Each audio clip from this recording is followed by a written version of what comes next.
I don't know what to do with YouTube yet. All I really know is what I don't want to do, and that is to be a pale imitation of what is the done thing on YouTube, what's become the stereotype. The really bright, sunny demeanor, the welcome to my channel, like and subscribe, treating it like it's basically a TV show that isn't on TV.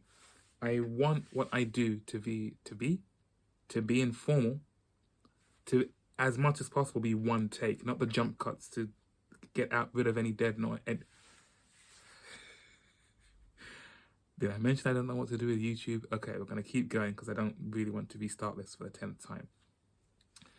I want it to be informal and personal and almost deliberately non-professional. I think we've all become very used to the whole hi, welcome to my channel, and quick cuts to get rid of any silence in between sentences and to keep you that engaged and so on. And I'm aware that the way that I want to do this means that the casual scroller will very likely skip past what I'm doing because it's not what they're used to. But hopefully, on the contrary, if something I'm talking about does interest you, you'll be that much more inclined to keep checking it out because it's not like everything else. Oh God, I sound like a bit of a pick-me, don't I? It's okay, we're gonna keep rolling. We're not starting over. So I am trying to post on multiple platforms. What came first was the podcast on Spotify. And that's really only on Spotify because I tend to put songs on there as well. And I think when it comes to podcasts using the Spotify app, I think it's called Spotify for Podcasters. If you just talk, then it can go on multiple platforms.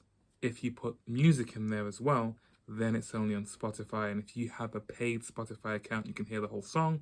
If you have a free Spotify account, you can only hear a preview. So that podcast is just on Spotify, really. And on that, I talk about a range of topics in one thing and might put some songs in there as well as part of what I'm talking about. On TikTok, I go live. And when I go live, I play bass guitar along to songs that I like.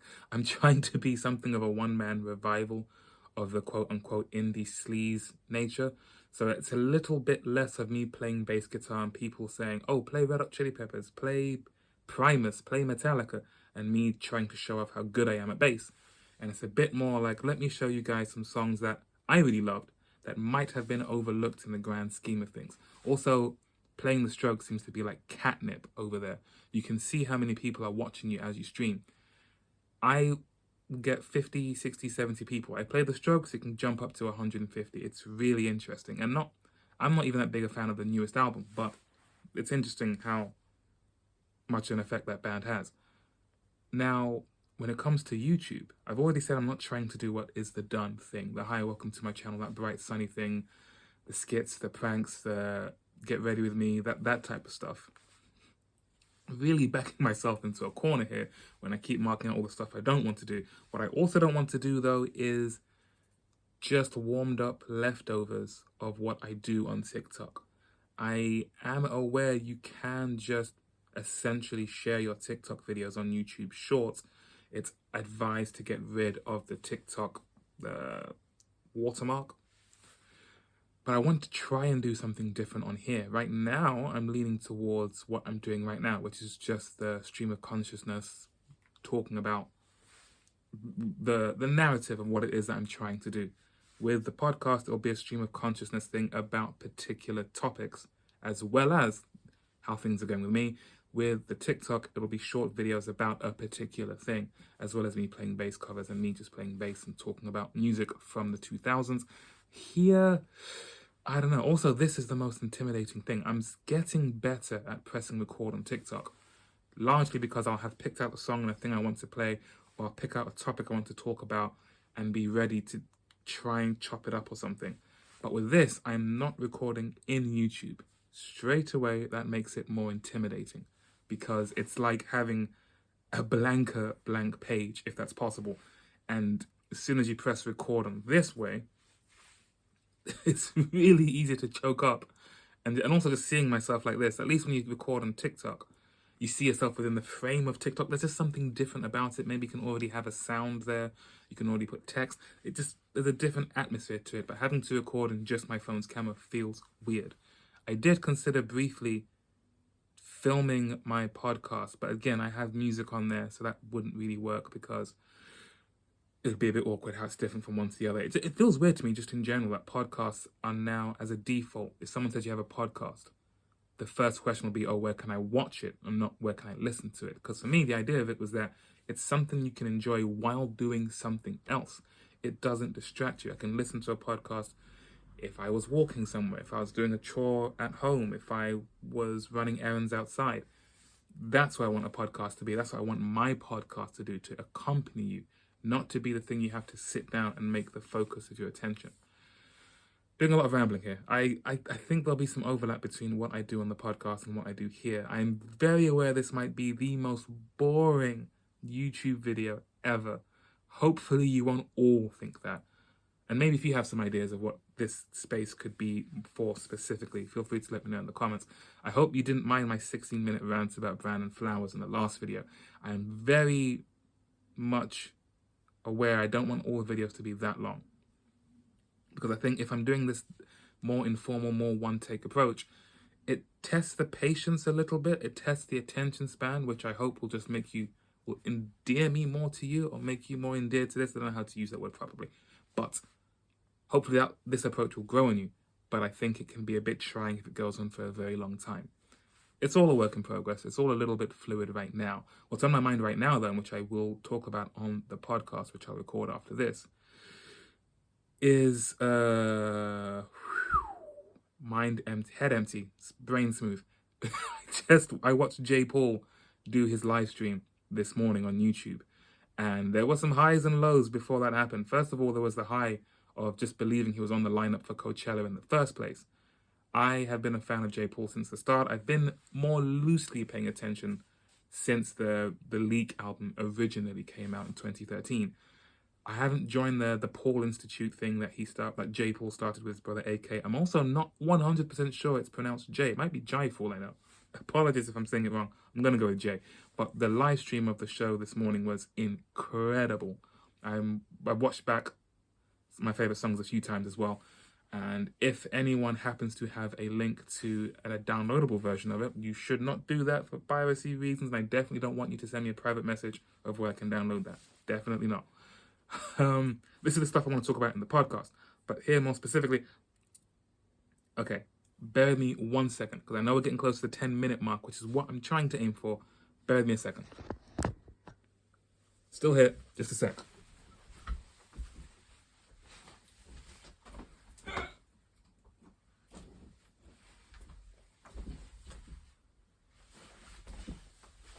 See, that right there is definitely not something that you typically do on a YouTube channel. You'd clearly edit that out, but that's what I'm trying to go for. Something a little that deliberately stands at odds with what you would expect, and hopefully that makes you like it more. I don't know. So I'm trying to do something different with each platform, but one thing that I think can be, I'm also trying to get used to where to look, so it looks like I'm looking at you. I don't know. One thing that I think I will talk about on all of the platforms, and I don't think I've really talked about it here before, is the inspiration for Saddest Night Out in general. So the name Saddest Night Out comes from a lyric from an LCD Sound System song that is called Beat Connection. LCD Sound System, the musical project of James Murphy. There's other places to go to find that out. I'm not trying to do a Wikipedia video essay with all the information or anything, just trying to give you more of my personal narrative. But LCD Sound System is the musical project of James Murphy, who really launched that project in his 30s when he had tried to make a go of indie music in his 20s, in the 90s, in his 20s, in the 90s, and was unsuccessful. He's in his 30s, it's the early 2000s, he's in New York, and he's doing things around town. He's getting together with people, he's recording people, he's starting to put on parties and so on. He's finding his crew of people, but there's a part of him that's still frustrated that he didn't really make it with me. I get the impression, don't quote me, that he's still a bit frustrated that he never really got to make the go of it that he wanted to. He finally gets a band that he can produce, that he feels like this will be their band. This will be the band that takes on the Radioheads and all those other big bands. This will be the band. But then that band ends up leaving his label for someone else, and I think something in him finally snaps and decides to make a go of himself. I didn't mean to talk this long about James Murphy.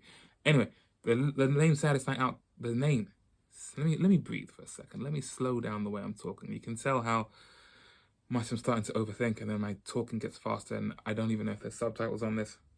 We're going to breathe. The name Saddest Night Out comes from the LCD Sound System song Beat Connection. LCD Sound System's breakout single was the song Losing My Edge, which James Murphy largely wrote in one take, just sat at the drums and giving a bit of a stream of consciousness. But Beat Connection was a song he started before then and spent a year or so trying to perfect and overthink, a sensation that I can sympathize with, because if you search for my musical project, Loads of Japanese Bands, you will find a Bandcamp album from 2012 and nothing else since. So I can sympathize with overthinking something before you release it.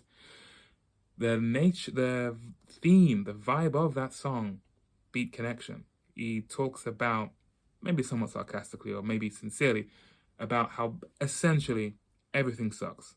No one is doing the city right. No one's doing nightlife right. No one's doing New York right. No one is getting any play. It's the saddest night out in the USA. And that's where that line comes from. Nobody's getting any play. It's the saddest night out in the USA. And that, I think, is a sentiment that will always carry some weight. I think similar to how no matter what time you're living in, there'll always be those who say things were better before. I think there'll always be people who think everyone else is doing it wrong right now. And that is part of what inspired me to do this, to try, because if you want things to be done right, so to speak, you have to be deliberate about it. You have to go out there and make it happen. Find the people. I think James Murphy said in an interview or something, most people suck, but like 10% of people will be your people. It's up to you to go out and find them and actively connect to them and make something happen. That was part of what this whole Saddest Night Out thing was supposed to be. It's still going to be. It was also very much informed by this book, Meet Me in the Bathroom, Lizzie Goodman. Cannot praise this book enough. This is an oral history of all those bands in New York in the early 2000s. And my idea when this started with the podcast was for the podcast to be an audio version of this book. But instead of it being a retrospective of what happened 10, 15 years ago, it would be what's happening right now. And you would essentially hear this book being written day by day, episode by episode, as it's a daily podcast. I'd go to shows, I'd talk to the bands that played, the people that put on the shows, the fans, photographers, anyone, and just piece by piece build the picture of what today's version of this is via the podcast. That all fell very much by the wayside when everyone went into lockdown. And lately it's been more of a personal diary than anything, as well as some pop culture stuff and just sharing some songs that I like. So that's what I want the podcast to be. More pop culture stuff, sharing things I like, and something of a personal narrative of how I'm doing day by day as I try to get music going again and make things happen online just in general, and then eventually out in the real world in London and so on. TikTok, it's much easier to do bite-sized things and to go live. Going live seems to be the biggest way of getting whatever this is out there right now. And YouTube, I don't know. What is this working? Does what I'm saying make sense? Or did you tune out 8 minutes ago because you're not used to watching a YouTube video this long without there being any edits or any clips or without it being like a middle 8 or Mike the Snare, is that what it's called? One of those channels where they give you a whole history about something and it's very informed and there's lots of edits and so on. This is just me talking about stuff. Does that work? Does it not work? What do you think? I think I'll call it one there. Otherwise, I'll overthink all of this and start from scratch. And I definitely don't want to do that. Sorry, it's not quite 10 minutes. At least it's not as long as the last one.